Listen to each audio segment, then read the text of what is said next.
Hey guys, Loco here with Unicorns of Love versus Clutch Gaming. So, NA lost to a wildcard team again, twice in a row. I don't even know how it happens, but let's go figure it out. I'm kind of disappointed because even though I was one of the doubters of Clutch Gaming, I didn't think they would be losing to wildcard teams this early in the tournament. So, yeah, pretty disappointing and pretty worrying to see. I think this year for both NA and Europe, the top two teams are so far better than the third seeds they sent, and it's really showing because a lot of them are dropping games to wildcard teams in the play-in tournament. So, yeah, without further ado, let's get started.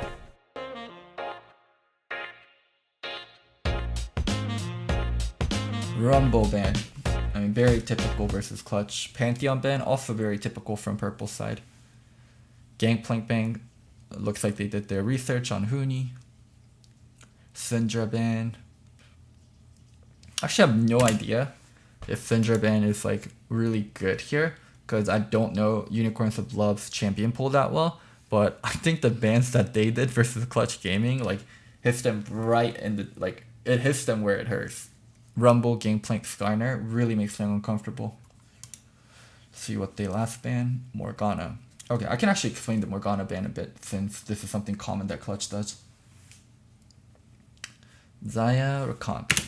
Okay, so this is a common ban from Clutch whenever they want to play the Zaya Rakan duo. And Edward played Morg last time. But I actually think this one's a bit of a mistake. Because, yeah, they said later on in an interview that they don't know how to play versus Heimer bottom because people in NA don't play Heimer bottom. But you already lost to the Heimer bottom, and Edward was honestly pretty gargle on Morg, so them banning Morg, even when they are drafting Zaya Rakan, I don't think was the best ban, and I would have much rather seen them ban stuff like Heimer since they are the better team, and if they can get rid of picks from Unicorns of Love that they aren't really comfortable with or have experience versus, then they could lead their draft in a much better spot. The Syndra ban, I don't know enough about to really make a heavy comment on, but the Zaya Rakan, protecting Zaya Rakan with the Morg ban, I think was pretty dumb.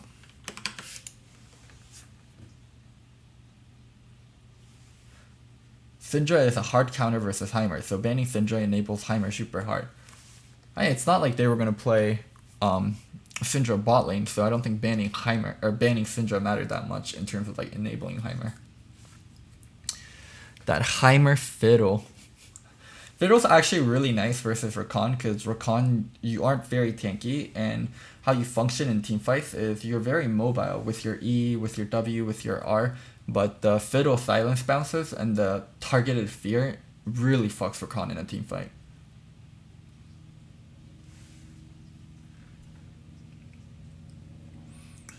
Alright, let's see what Unicorns ends up banning.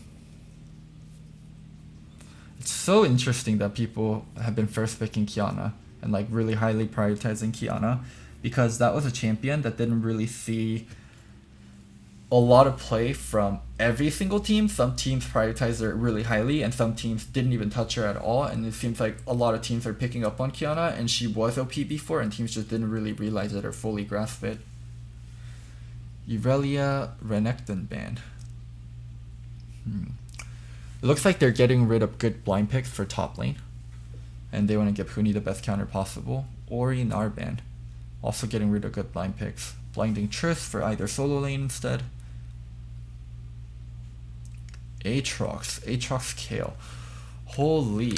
So one thing this Kale functions as is kind of an insurance policy and a scaling champion, because when you don't have a traditional AD carry, later on you can have problems regarding sustained damage, especially versus teams that are tanky. Fortunately for them, Clutch Gaming aren't really tanky, and Kale did get a change. Like, Kale got a huge change where she gets the range attack at level 6 instead of level 11, so her laning phase is a lot less garbo than what it used to be. But yeah, I just haven't seen enough of Kale to have a strong opinion, and I'm curious which lane it ends up going to, because it's Aatrox Kale. So if I remember correctly, they had Aatrox top lane and Kale mid from watching the earlier part of the VOD. Let's see what you pick here.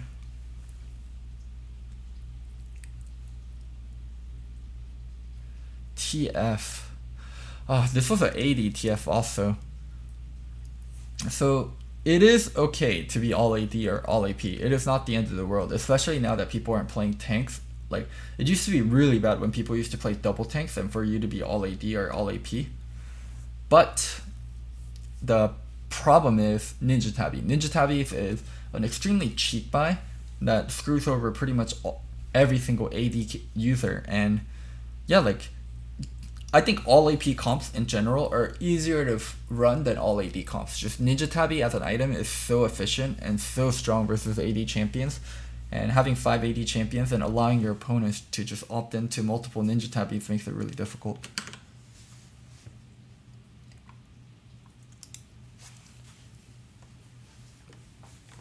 Alright, let's see the games.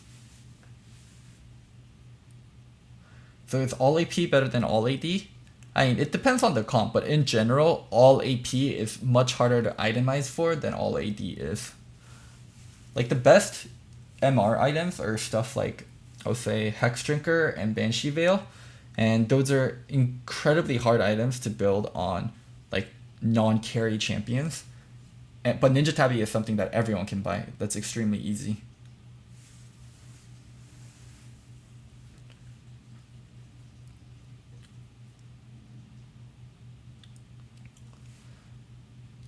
Oh yeah, I remember seeing the start of this game. Clutch here with a good laden bait. Because they have TF, they can do this very easily. Lee able to take the red away from Kiana.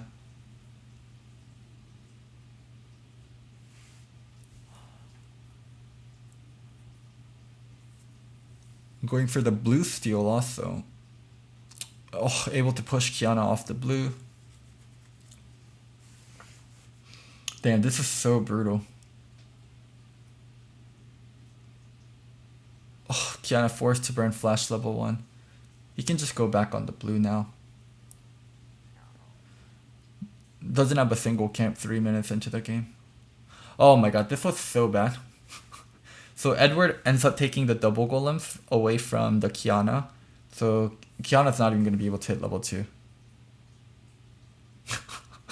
3 minutes 30 in the game, not even able to take a single, like, she's not even level 2 yet. She didn't get a full camp yet.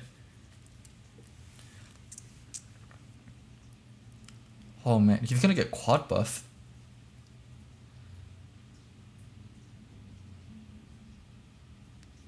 And also, one thing I want to talk about, like, it's so bad for you to be this low HP in lane, so I'll try to explain. If you keep trading HP for CS as a melee champion versus range champion, which is what this guy did, then eventually you get driven out of lane for so many reasons. Like, the wave is a lot more free if you're full HP and you don't take the minions here and then you take it at turret because it's impossible for you to be harassed at turret. And also, you can get all-in on, you can get ganked on. Like, it's just so important and one of the crucial laning elements as a melee champion versus range champions to know which CS to give up. And try not to stay even in CS and not try to stay even in farm and just let certain CS go and make sure you're taking the correct CS, the CS you don't have to pay a lot of HP for. There's an HP tax you have to pay as a melee champion anytime you want to go for CS, and it's really important you choose the correct ones to pay for. And this guy obviously didn't. He's like, he's 300 HP under turret, so even if Lyra doesn't come to gank him here, eventually, like, he's low enough where he can't even touch the CS.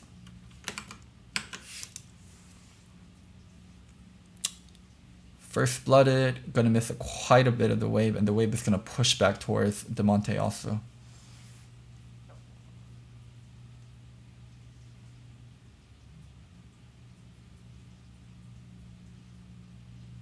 I don't think this dive was very coin flippy.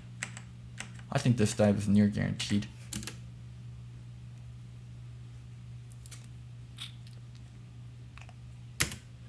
Like, the only way this fails is if Kiana's here, but Kiana's level 1 at half HP.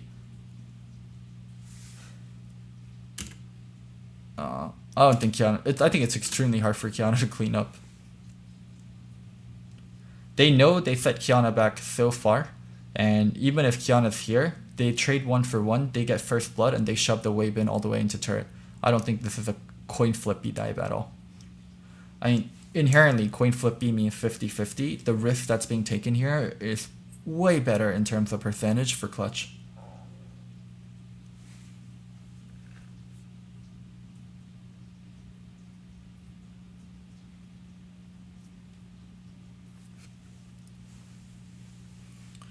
One thing kind of disappointing for me from Clutch Gaming is I think one of their best part of the map is their bot lane, and they're just not gonna really get to use their bot lane that much if they're laning versus Heimer.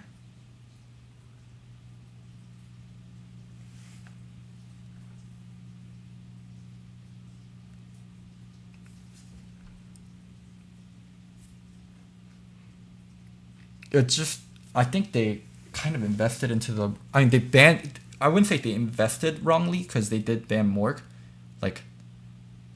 They did ban Morg, so they were investing into bot lane, and they did pick Xayah Rakan early. It just Xayah Rakan as a duo. If you're just gonna get perma shoved in by a Heimer, and kind of like even farm it out, it's not even even farm. It's like 10 CS behind, but still, like this is the buy that is really, really troublesome, right?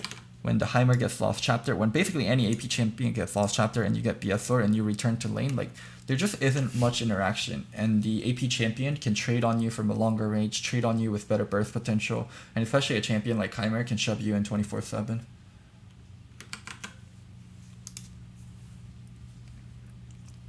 Oh, they're doing such a good job buff control though. So much priority on mid side. How the fuck did they lose this? Wait, what happened? Kiana out of game. Mid lane killed the KO. Now bot lane starting to win. First Inferno also taken, I'd imagine. Wow, this game state is just abysmal for Unicorns of Love. Absolute trash.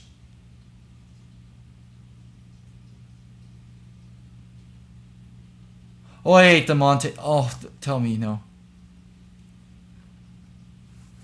Oh my god, the way they play that.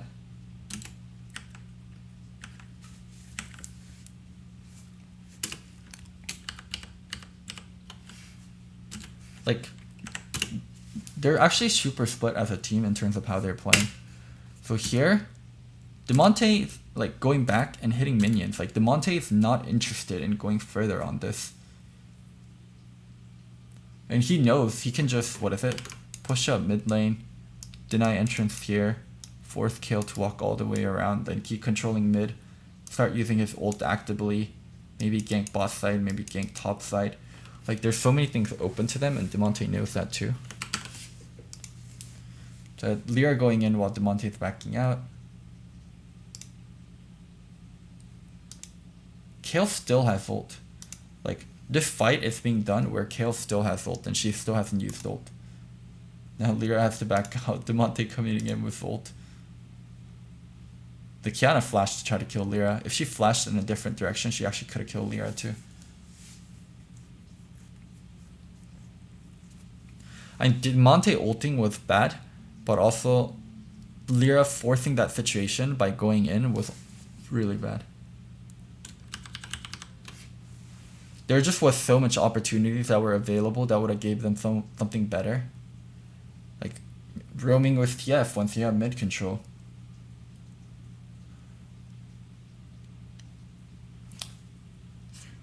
I'll try to explain why this situation is so bad. So a lot of times when you, like, the game is in an even state and you lose, so you go from like you're a 0 and the enemy team's at 0, and then you go to like a -1 and they go to like a 1+. Or like this is a situation where Clutch is a 1 and Unicorns of Love is a -1, and they actually lose this fight, and then it puts Unicorns of Love like back in the game and even slightly ahead. Like they become a 0.5 and Clutch becomes a 0. Like the swing from the game state is just so hard because you had a lead, you had an opportunity, it was your turn to do something, and it was your chance to make Unicorns of Love uncomfortable and start making your own plays, and you just threw that chance into the ground and actually gave the ball back to Unicorns of Love.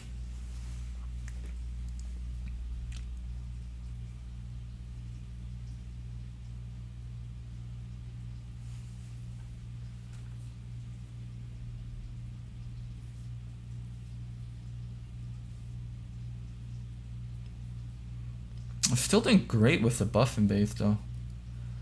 Oh, there's that 10-minute Herald. Yeah. Yeah. I'm not sure about this.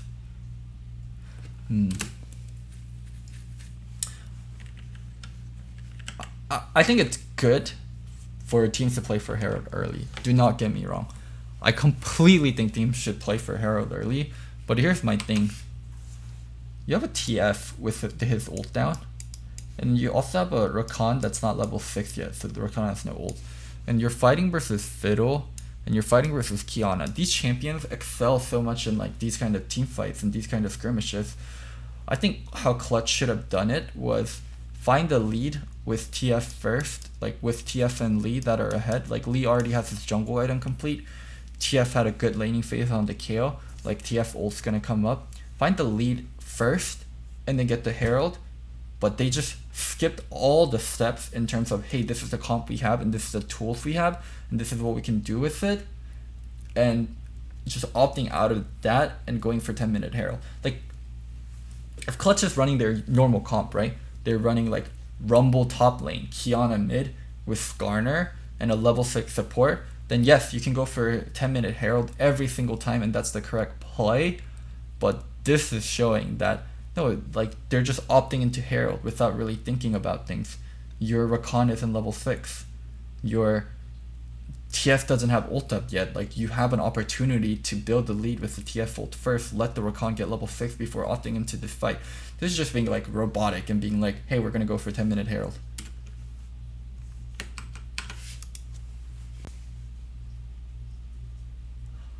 It's like it's fine to be predictable. And it's fine to go for 10-minute Herald every single time, long as your draft is good for that. But like, if you're drafting Rumble, Kiana every single game, then yes, predictably go for 10-minute Herald every single time. That's the play that will give you probably the highest win percentage chance. But not when you have a fucking TF, not when your support is level 5 and the enemy support is level 6. Triss wins almost every single matchup. That champion's super bullshitty in lane.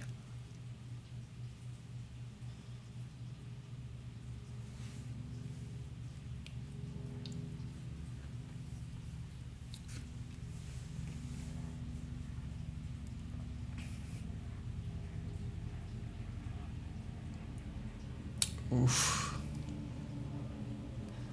Kale's starting to be a lot more freed up. Wow, did you see this? Aatrox can take stuff just front of junglers.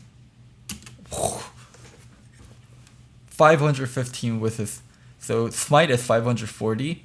So his final Q does almost as much as Smite. Crazy. Fucking crazy.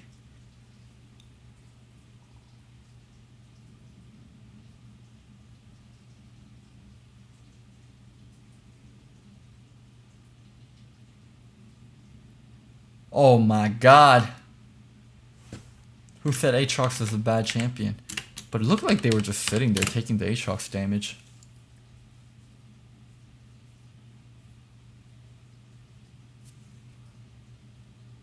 One Q, second Q, third Q hitting 2 people, 600 damage. Jesus. Oh my god, and Huni saved him too.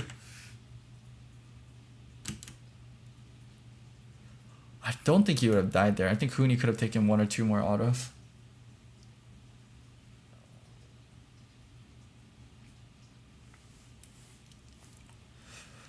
Oof.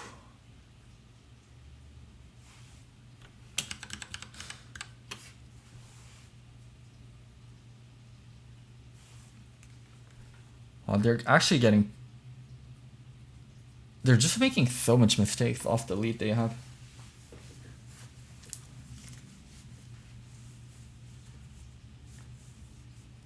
I will say, this game... I mean, people are blaming Lyra, and I think somewhat rightfully so. It's not his fault for the Herald, but he definitely threw the lead that they had. And Demonte hasn't gotten to use TF ult once proactively.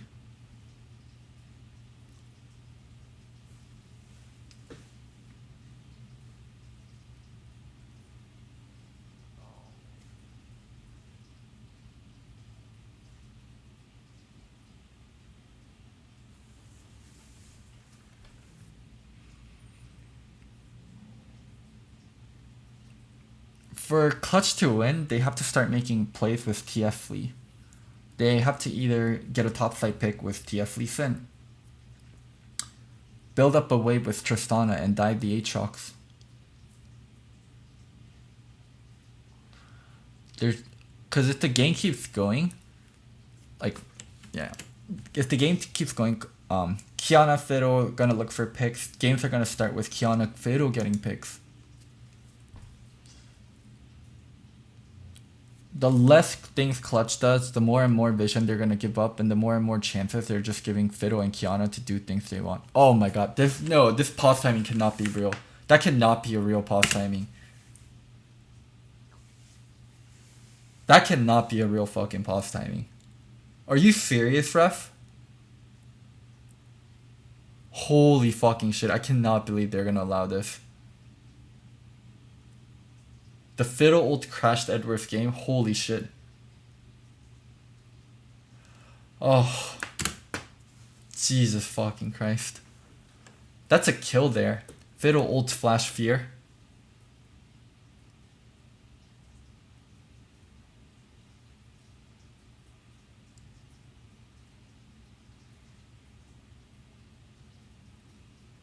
That's a kill there. Fiddle ult flash fear. Kill the TF. Take the turret mid. Oh my god. Thank god Unicorn still won this game. If they lost this game, this would have been fucking bullshit.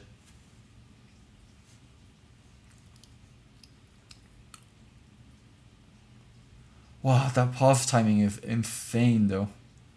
Oh, what did Riot do? Did they chrono break this? What did they do? Let's see. Okay, so they chrono broke it, where Edward still has his ultimate. Oh, that's insane timing though. Holy fucking shit.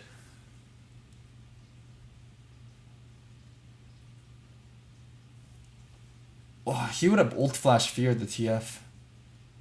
TF dies. Mid turret extremely low without plating. They get mid turret.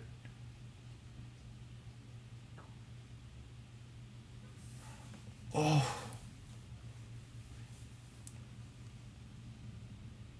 Holy fuck.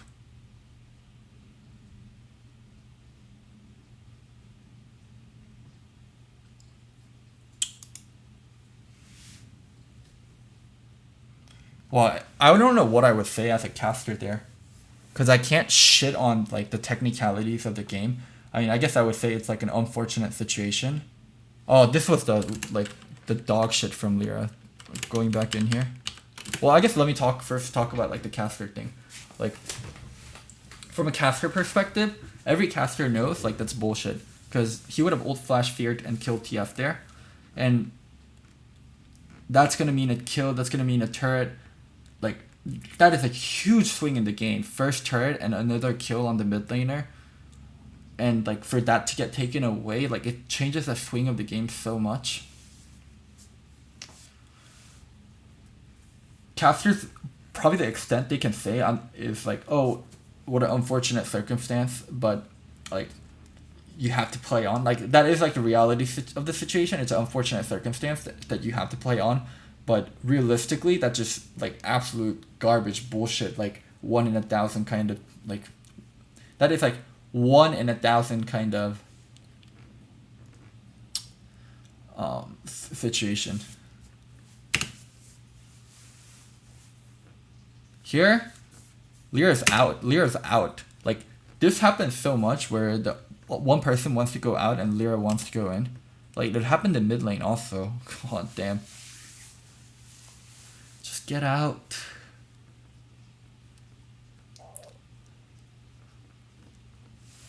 Donating free kills left and right.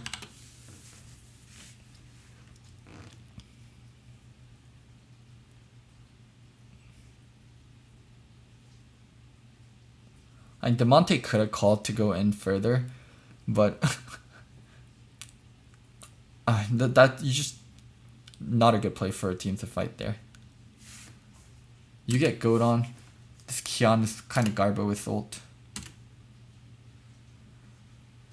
This position is so awkward, like going into this choke. and getting funneled here. Fatal Fear can bounce off of you. Kale AoE can hit you. It's just not a great place to be coming into. Really good stopwatch from Fiddle though. If he got hit by gold card, insta this.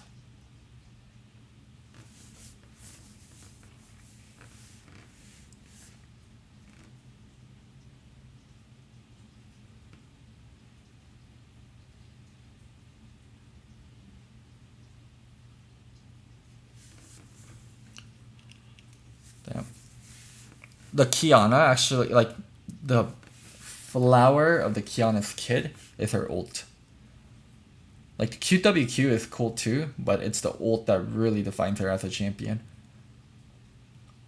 It's the ult that makes you scream bullshit, and I think I've only seen one good ult, and that was that Rift Herald where they like bunched up and they gave it. Dude, Wadid was casting this match, and it was actually so hilarious. He was talking about, oh yeah, Edward used to be the coach of my team. Like, he used to talk to me about Fiddle and how good Fiddle was. And yeah, I guess he's really showing it, like how good Fiddle actually is. The Korean cast for this game was absolutely stacked. It was Dongjun, it was Cloud Templar, it was it was Wadid, it was Hongye.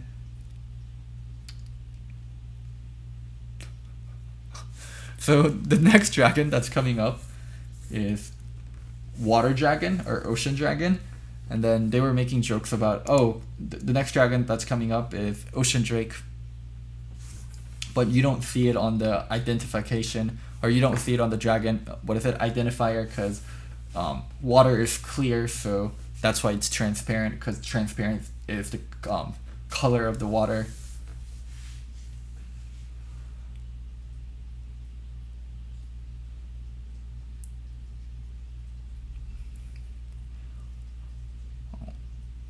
Clutch managed to play TF like a non-global champion. Oof. Dude, I think we've been spoiled by players like Crown, players like Nemesis on what TF can do if you play him the proper way. How you can use TF to make sure you're never down numbers in a fight. How you can make TF, like, a huge problem TF has actually is the mid lane 2v2. Like, the mid lane 2v2 for TF, like a full extended 2v2 is pretty bad, but how people have been getting around that is, well, what if you don't take a full extended 2v2? What if you take a 3v3 and TF opens with flash gold card in your face that's undodgeable, support hook follow-up or support CC follow-up, and then the jungle does damage and then you kill the target? Well, then that's no longer about the 2v2, then you coordinate 3v3s, and TF gold card is insane in that sense. If the fight is only lasting, like, let's say 3 or 4 seconds, or even like 5 seconds, then TF becomes a god tier champion in a skirmish. It's when the fights are lasting like 10 seconds, like 15 seconds, where people are using extended multiple rotations, where ultimates really come into play. Like, that's where TF is kind of garbage, right? Like, if I'm playing like Syndra Lee Sin versus like TF Rek'Sai, I can't beat you in a long-term straight-up 2v2. But when you start adding supports in there, TF becomes really strong. And I love like what Crown and Nemesis has like innovated on top of that. So, and then they start doing things like, okay, we get mid control by acting like we're gonna go bottom, using our ultimate, and then ganking my own lane with my ult. And yeah, it's just been really nice to see like evolution of TF play by incorporating supports more, by incorporating more kind of trickiness with the ult. And to see Demonte just go full AD TF and do nothing and sit in lane and not be proactive with ultimate is really sad.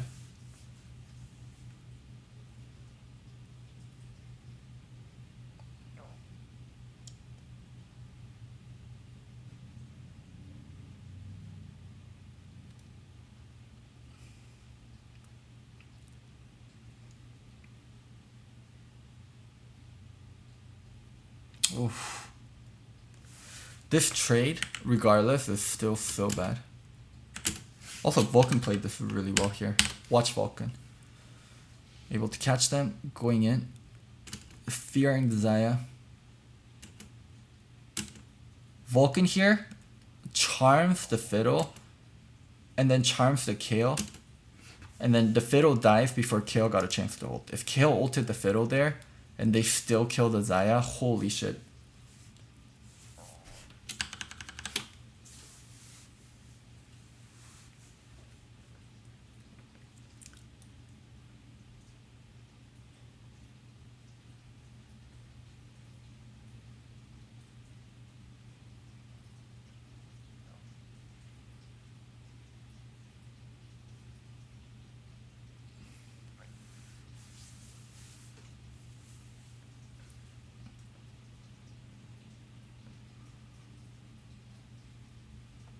Taking Transparent Drake. Going for mid control again.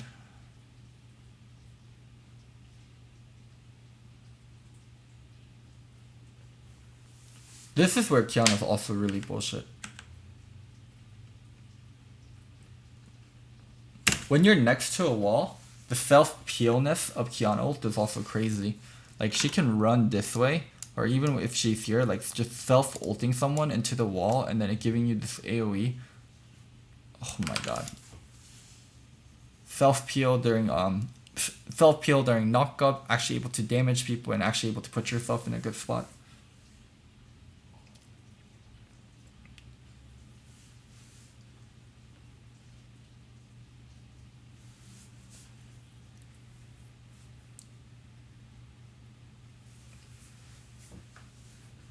Kale getting more and more unstoppable. Clutch comp was based around, we have TF Lee, we're going to get mid and jungle control, and then we're going to keep ganking Tristana lanes, and then Tristana's going to bust open any lane, and we're going to keep snowballing. Like, that's how I imagined that comp to function. Mid and jungle control into constantly enabling Trist lane and bot lane just farming.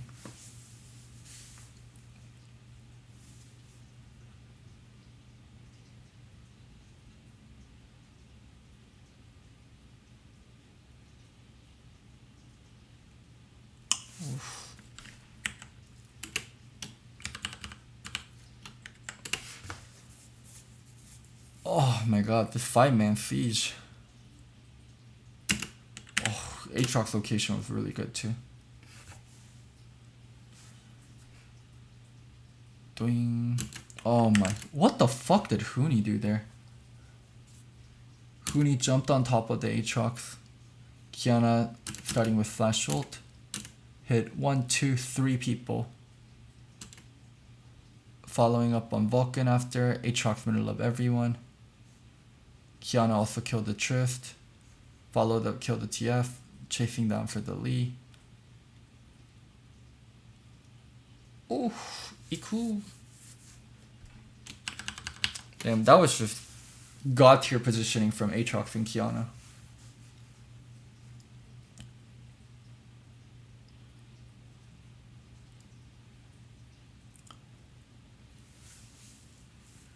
This one's donezo. This one's absolutely donezo. Yeah, look at the Aatrox positioning here. And also look at Huni. I'm not sure why he jumped over the wall like this. He isolates himself. And I don't...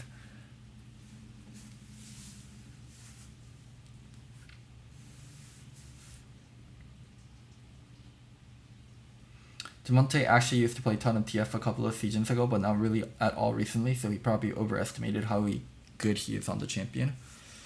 I don't know. I think in the last year, the way Crown and Nemesis has been playing TF, I've never seen TF play like that, so they just been so good about incorporating support. I think that's what's changed so much. I'm not sure Demonte ever played like that. Also, I talked about how OP Ninja Tabby is this game, and only 2 people ended up getting Ninja Tabby.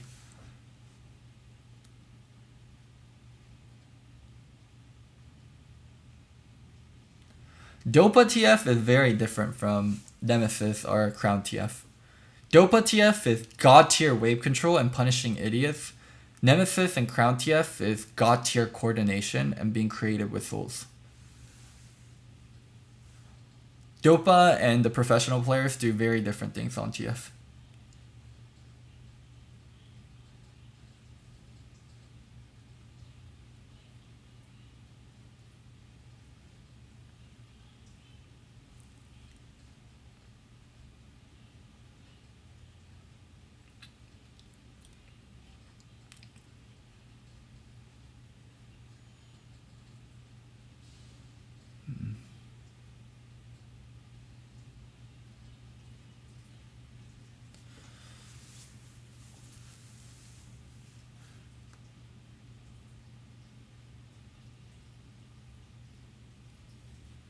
the TFW keeps rotating even while not active, right?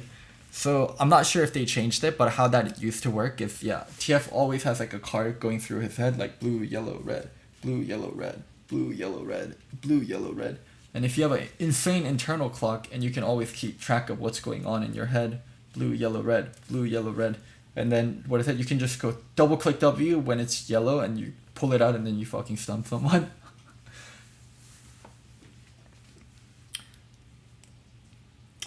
They did rework TF where, what is it? Now all the cards do equal poweredly 3 different things. But it used to be like long time blue, short time red, and then minuscule time yellow, where gold card was insane, red card was meh, and blue card was even garbage. Even more garbage.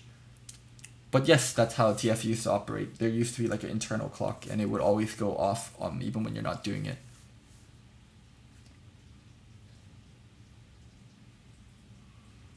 You would love to hear Devontae explain why the hell he didn't go APTF. I think APTF is bad. That's probably why. So the biggest question is, why the hell did you pick TF here?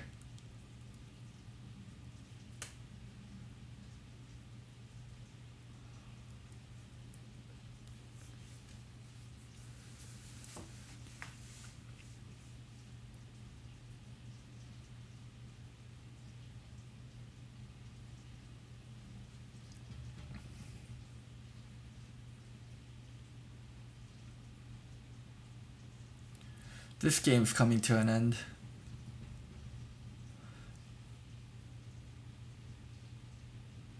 But do you see like how in these games, like it's so much about like what kind of engages you get and what kind of angles you get? That's why 80 carries are becoming more and more unneeded. Like, who needs 80 carries when the fight is determined in like the first 3 seconds of a fight? When the fights are lasting a long time and there's multiple tanks being played, then yes, 80 carries become required. But with everyone just picking carries everywhere, like 80 carries are being less and less useful.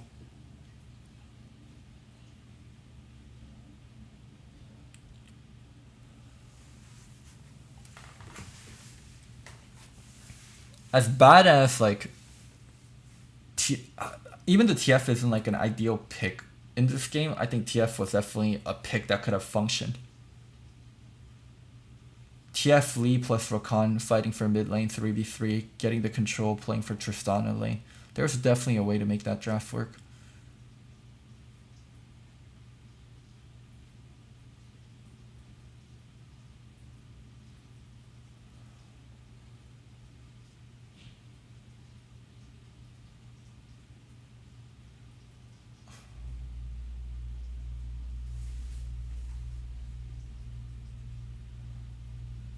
More so than the execution being hard, like their teamwork was absolute just garbage. There are so many times where people wanted to go in and other people wanted to go out. Like people had different ideas on how they wanted to play skirmishes.